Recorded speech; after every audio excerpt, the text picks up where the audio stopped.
আসসালামু আলাইকুম রহমতুল্লাহি ওবরকাতুহু। সম্মানিত দর্শক, বিএনপির একজন ডিফ্যাক্টো পাওয়ারফুল নেতা, অত্যন্ত শক্তিশালী নেতা।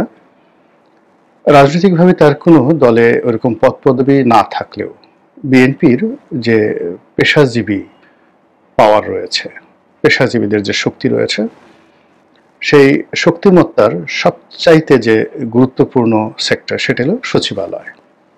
এবং যিনি সেই সচিবালয়ের পুরো রাজনীতি বিএনপির পক্ষে নিয়ন্ত্রণ করছেন, মানে এই শেখ হাসিনার পতনের পর থেকে আজ অবধি, সেই ভদ্রলোকের নাম জনাব আব্দুস সাত্তার।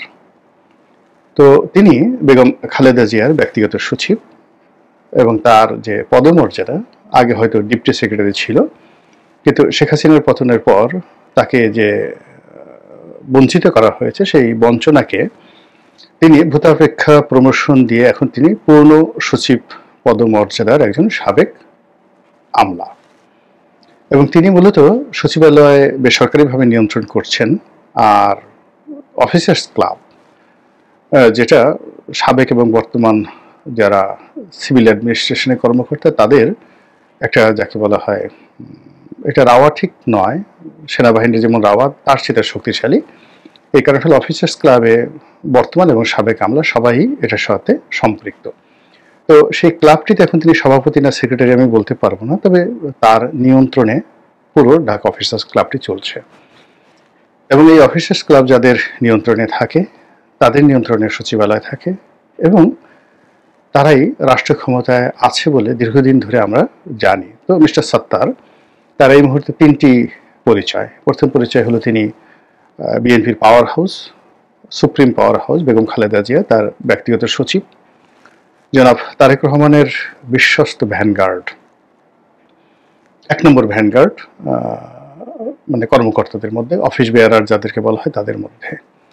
তিন নম্বর হলো যে তিনি সচিবালয়ে বিএনপির যে স্বার্থ সংশ্লিষ্ট নিয়োগ বদলি এবং বিএনপির যে সকল আদেশ উপদেশ, ইচ্ছা অনিচ্ছা, সব কিছু বাস্তবায়ন করার জন্য একেবারে চ্যানেল, মানে যাকে বলা হয় প্যানেল এবং চ্যানেল হিসাবে তিনি কাজ করছেন। তার মাধ্যমে দলীয় যে নির্দেশনা, সেই নির্দেশনা মূলত সচিবালয়ে পৌঁছে।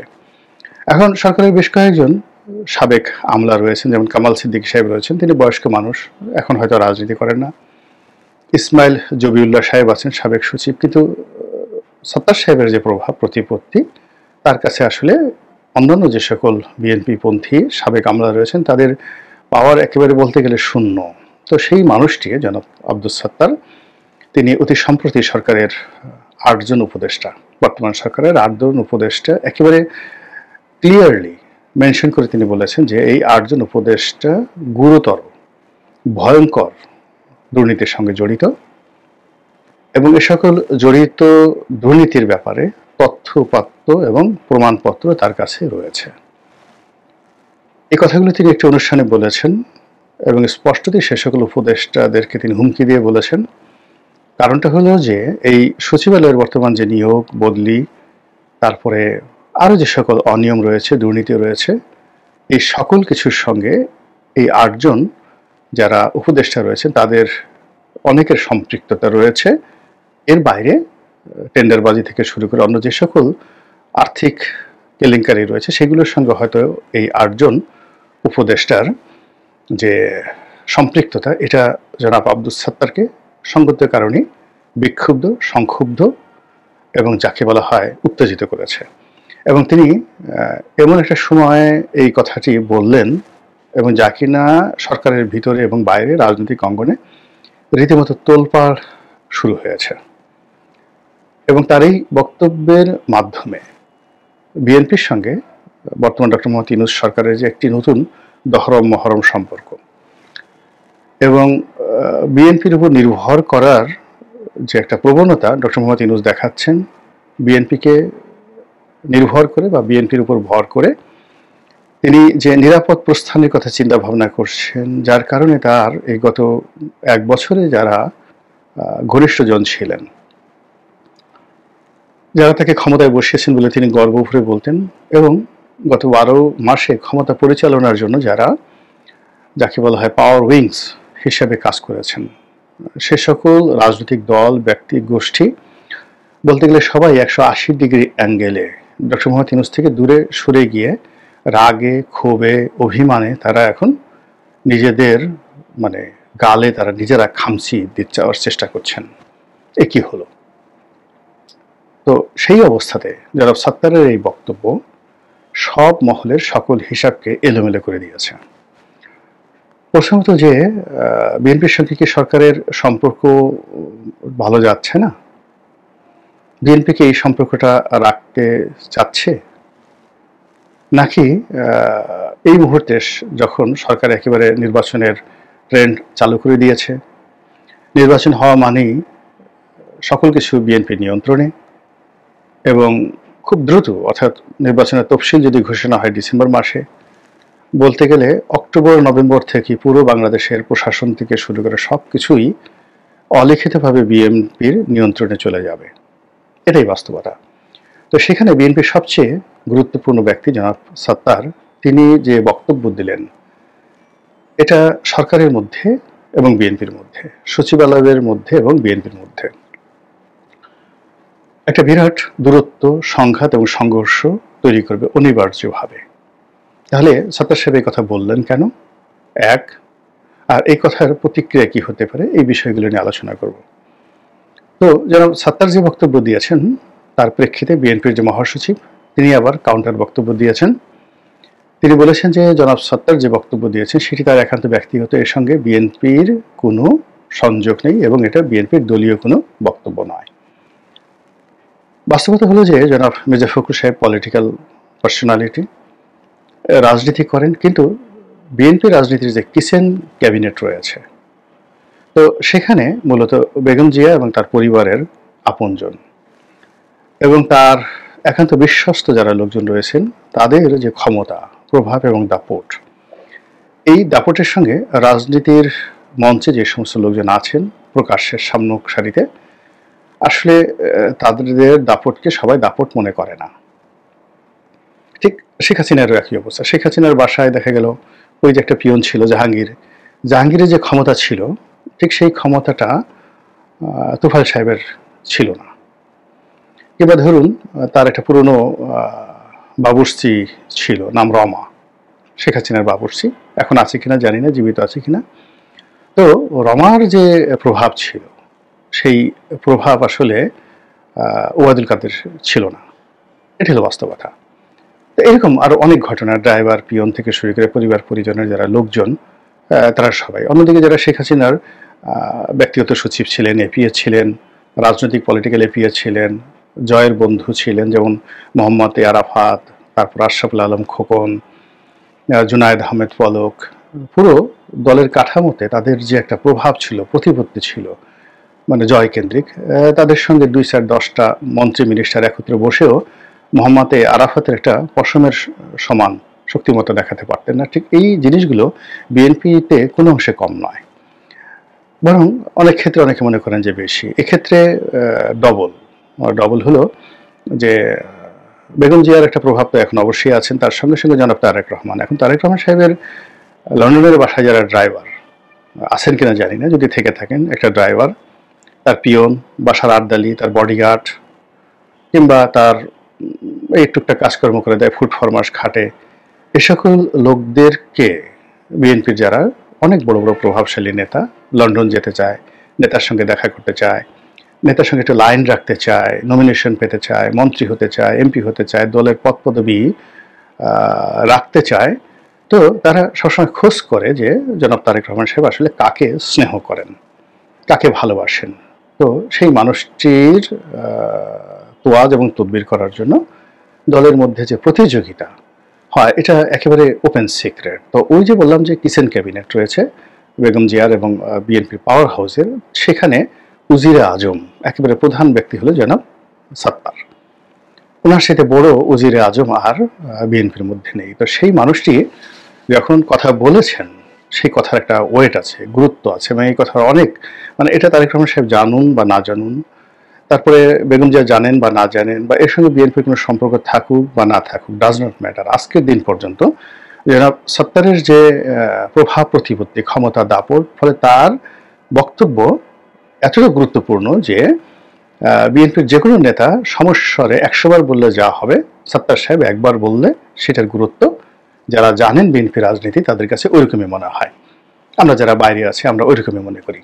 তো সেই সত্তার সাহেব যখন এই কথাটি বলেছেন, ইট মিনস পার্টির অভ্যন্তরে এবং সরকারের অভ্যন্তরে, সচিবালয়ের অভ্যন্তরে এবং যাকে বলা হয় রাজপথে, এখানে আমরা যেভাবে লন্ডন বৈঠকের পর সমঝোতা আশা করেছিলাম, কিংবা ডক্টর মোহাম্মদ ইউনূসের বক্তব্যের পর যেভাবে নির্বাচন নিয়ে শতভাগ নিশ্চিত হয়েছিলাম যে নির্বাচন হচ্ছে এবং বিএনপি আসছে, কিন্তু জনাব সত্তারের বক্তব্যের পরে সেই জায়গাটিতে একটা ধাক্কা, প্রচণ্ড ধাক্কা। এখন সেই ধাক্কা কী জন্য হতে পারে? হতে পারে যে সামনে যে ডিসি মনোনয়ন হবে, এসপি মনোনয়ন হবে। এখন এটা বলা হচ্ছে অবচয়ন পদ্ধতিতে বা লটারির ভিত্তিতে হবে, কিন্তু বাস্তবে সেটা লটারি না কিছু হবে। এখানে বিএনপি সঙ্গতের কারণেই চাইবে যে জামাতের লোক, এনসিপির লোক সেখানে না আসুক, তাদের লোক আসুক, আর যদি তাদের লোক নাও আসে সেক্ষেত্রে ফেয়ার অ্যান্ড নিউট্রাল হোক। আমি যদি একেবারে কোনো রকম যাকে বলা হয় এখানে নেতিবাচক কিছু না দেখেও কথা চিন্তা করি, এরকমই।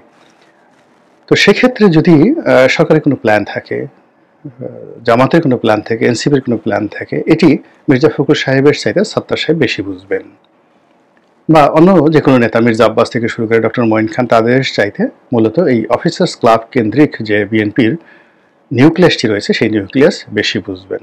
আর সেই বেশি বোঝার কারণে তিনি যদি এই কথাটা বলে থাকেন, তাহলে সামনের যে ঐক্য, সেই ঐক্য আর থাকছে না এবং নির্বাচনটা আসলে আমরা যেভাবে আশা করছি ওইভাবে হচ্ছে না। এটি গেল এক। 2 নম্বর হলো যে সত্তার সাহেব যদি নিজস্ব স্বার্থ সংশ্লিষ্ট বিষয়ে পার্টির যে মতাদর্শ, ভাবাদর্শ, এইগুলো বাদ দিয়ে কেবলই মাত্র তার ব্যক্তিগত স্বার্থ এবং তিনি যে কমিউনিটিটা লিড করেন, অফিসার্স ক্লাব এবং সাবেক কর্মকর্তা এবং বর্তমান কর্মকর্তাদের নিয়োগ বদলির যে বিষয়গুলো তিনি তদারক করেন, তো এখানে যদি স্বার্থ সংঘাতে তিনি নিজে লাভবান হওয়ার জন্য বা তার বন্ধুবান্ধব, আত্মীয় স্বজন, তার সহকর্মী, তার সহযোদ্ধা, তার তাবেদার, তাদেরকে লাভবান করানোর জন্য বিএনপির প্ল্যাটফর্মকে ব্যবহার করে তিনি এই বক্তব্য দিয়ে থাকেন, ওটা মানে বিএনপির জন্য মারাত্মক বিপর্যয় সৃষ্টি করবে যদি তার বিরুদ্ধে বিএনপি খুব রাস্টিক অ্যাকশন না নেয় এবং দৃশ্যমান যদি কঠোর সিদ্ধান্ত তার বিরুদ্ধে না হয়, তাহলে সেক্ষেত্রে পুরো সচিবালয়, পুরো সরকার, পুরো উপদেষ্টা মণ্ডলী থেকে শুরু করে সবাই এমনভাবে বিগড়ে যাবে যে ডক্টর মোহাম্মদ ইউনূস 1 কোটিবার চেষ্টা করেও লন্ডন বৈঠকের যে মানে ঐক্যমত, সেই ঐক্যমতটি বাস্তবায়ন করতে পারবেন না নির্বাচনের মাধ্যমে। এর কারণ হলো যে 8 জন উপদেষ্টাকে টার্গেট করা হয়েছে বা বলা হয়েছে, উনি নাম বলেননি, কিন্তু লোকজন মোটামুটি নিজেরা একটা যাকে বলা হয় প্রেডিকশন তারা করে ফেলেছেন।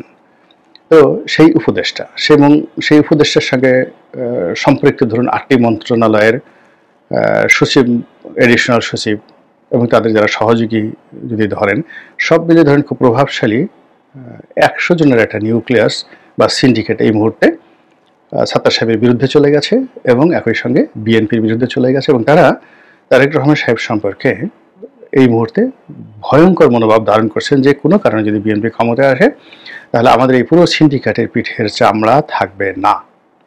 কাজেই এটা মির্জা ফখরুল সাহেবের একটা বিবৃতিতে কাজ হবে না। এখানে সত্তার সাহেবকে ওন করতে হবে। সত্তার সাহেব যেটা বলেছেন সেটা বাস্তবায়ন করে এই 8 জন উপদেষ্টা এবং তার সঙ্গে যে সিন্ডিকেট, যে কারণে সত্তার সাহেব কথা বললেন, সেটার একটা জরুরি খোলামেলা নিষ্পত্তি প্রয়োজন। এখানে হাঙ্কি পাঙ্কি ধামাচাপা ছাইচাপা দিলে মূলত বিএনপির ক্ষতিগ্রস্ত হবে, সরকারের কিছুই হবে না, বরং বিএনপি যারা প্রতিপক্ষ রাজনৈতিক গ্রুপগুলো রয়েছে তারা মারাত্মকভাবে লাভবান হবে। এই গেল একটা দিক। আর অন্যদিকে যদি সত্তার সাহেবের এই বক্তব্যকে বিএনপি ওন না করে, তারেক রহমান সাহেব যদি মনে করেন যে সত্তার সাহেবের এই বক্তব্য তার জন্য ক্ষতির কারণ হয়ে দাঁড়িয়েছে, তা নিয়েও সেই ডক্টর মোহাম্মদ ইউনূস এবং তার যারা কর্তা ব্যক্তি রয়েছেন তাদের সঙ্গে খোলামেলা আলোচনা করে তাদের ক্ষোভ শতভাগ নিরসন করতে হবে, তাদেরকে নিশ্চয়তা দিতে হবে। এবং বিএনপি যে একটা দল কথা দিয়ে কথা রাখে এবং বর্তমান যারা সরকার তারা বিএনপির উপর চোখ বুজে নির্ভর করতে পারে এবং আগামী দিনে বিএনপি ক্ষমতায় আসলে বিএনপি তাদের জন্য একটা নিরাপদ পথ তৈরি করতে হবে। এই যে বিশ্বাস, সেই বিশ্বাসের জায়গাটিতে একটা বিন্দু দাগ থাকা চলবে না। ফলে এটাও জনাব তারেক রহমান সাহেবকে 100% নিশ্চিত করতে হবে। যদি তিনি এই বিষয়টা নিশ্চিত করতে না পারেন এবং এখানে যদি দোদুল্যমানতা থাকে, সাত্তার সাহেবকে তিনি যদি বাঁচাতে চান, রক্ষা করতে চান, এখানে যদি মধ্যপন্থা অবলম্বন করতে চান, সময় ক্ষেপণ করতে চান, তাহলে কিন্তু একেবারে গাং হয়ে যাবে, রীতিমতো মানে সর্বনাশের নদী বয়ে যাবে। কাজেই যে সুবাতাস উঠেছে, নির্বাচনের একটা সমঝোতার কথা হচ্ছে, নির্বাচনের একটা বাতাস চালু হচ্ছে, আশা করি সরকার এবং বিএনপি তারা এই বিষয়টি অত্যন্ত গুরুত্বের সঙ্গে তারা নিষ্পত্তি করবেন, যাতে করে বিএনপি এবং সরকারের যারা প্রতিপক্ষ 180 ডিগ্রি অ্যাঙ্গেলে যারা দূরে দাঁড়িয়ে রয়েছেন, তারা যেন এটার কোনো সুযোগ গ্রহণ করতে না পারেন। মহান আল্লাহ আমাদের সবাইকে হেদায়েত দান করুন এবং হেফাজত করুন। আসসালামু আলাইকুম ওয়া রাহমাতুল্লাহি ওয়া বারাকাতুহু।